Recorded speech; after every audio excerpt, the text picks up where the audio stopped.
கன்னியர்க்கும் காளையர்க்கும் கட்டுப்பாட்டை விதைத்து கற்பு நிலை தவறாத காதற்பயிர் வளர்த்து அன்னை தந்தையானவர்க்கு தம் பொறுப்பை விதைத்து பின்வரும் சந்ததியை பேடும் முறை வளர்த்து இருப்பவர்கள் இதயத்திலே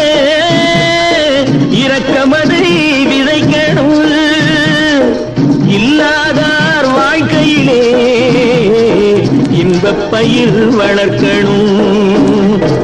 நல்ல நல்ல நிலம் பார்த்து நாமும் விதை விதைக்கணும் நாட்டு மக்கள் மனங்களிலே நாணயத்தை வளர்க்கணும்